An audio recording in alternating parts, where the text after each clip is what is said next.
Semuanya, perkenalkan, saya Syuki Maulana Yusuf dengan nomor NPM 2451164. Nah, dalam video ini, di sini saya akan membahas sebuah kasus wan prestasi berdasarkan putusan Pengadilan Negeri Medan dengan nomor 540/PDT.G/2024/PN Medan. Nah, kasus ini melibatkan dua perusahaan, yaitu PT Indonias Tambang Cemerlang sebagai penggugat, lalu ada PT BRI Insurans Indonesia sebagai yang tergugatnya. Nah, perusahaan asuransi yang bergerak dalam bidang asuransi kebakaran. Nah, langsung saja kita masuk ke permasalahan hukumnya. Di sini permasalahan hukum yang terjadi pokok dalam kasus yaitu apakah PT BRI Insurans Indonesia telah melakukan wan prestasi karena tidak membayar klaim asuransi kebakaran sesuai dengan nilai yang tercantum dalam polis kepada PT Indonias Tambang Cemerlang.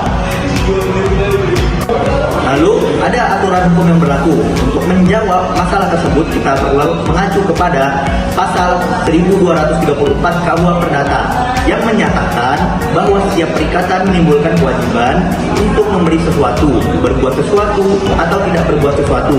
Lalu ada pasal 1243 KUH Perdata yang mendefinisikan wan prestasi sebagai tidak dipenuhinya kewajiban dalam satu perikatan. Lalu ada prinsip indemnitas dan dalam hukum asuransi, yaitu bahwa asuransi bertujuan mengembalikan kerugian tertanggung ke polisi semula, bukan untuk memperkaya. Lalu ada fakta, analisis fakta dan hukum. Mari kita lihat kronologinya ya. Pada tanggal 28 Februari 2023, PT Indonias Tambang Cemerlang mengasuransikan SPBU-nya di NIAS kepada BRI Insurans dengan nilai pertanggungan sebesar 12 miliar. Namun, pada 29 November 2023, SPBU tersebut mengalami kebakaran. PT Indosiar Tambang Cemerlang kemudian mengajukan klaim asuransi kepada BRI Insurans. Tapi sayangnya, pihak BRI Insurans hanya menyetujui klaim sebesar 550 juta saja. Alasan dari BRI Insurans adalah yang pertama, nilai 12 miliar merupakan batas maksimal pertanggungan, bukan nilai otomatis yang dibayarkan. Yang kedua, berdasarkan hasil perhitungan dari pihak loss adjuster independen, kerugian nyata hanya sebesar 500 juta. Lalu yang ketiga, mereka juga menerapkan prinsip indemnitas bahwa kerugian harus dihitung berdasarkan nilai sesaat sebelum dan sesudah kejadian. Namun, dari pihak PT Indonias Tambang Cemerlang beranggapan bahwa jumlah tersebut jauh dari kerugian real dan mereka merasa merugikan karena kehilangan potensi keuntungan harian dari penjualan BBM.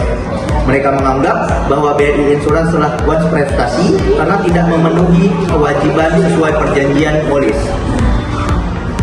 Kesimpulannya adalah bagaimana putusan hakim. Majelis hakim menolak eksepsi dari pihak BRI Insurans yang menyatakan gugatan tidak lengkap pihak dan menyatakan bahwa tergugat telah melakukan wan prestasi, menghukum tergugat membayar 12 miliar nilai pertanggungan plus denda 20% sebesar 2,4 miliar dan uang paksa sebesar 15 juta per hari.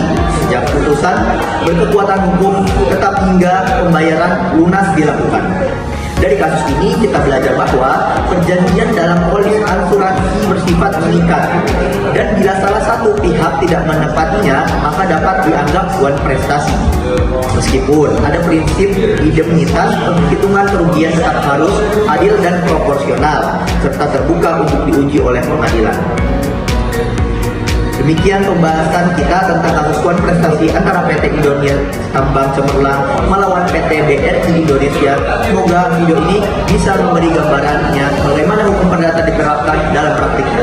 Saya Syuki, mohon maaf jika ada kata yang kurang atau yang salah. Wabillahi taufiq wal hidayah. Assalamualaikum warahmatullahi wabarakatuh.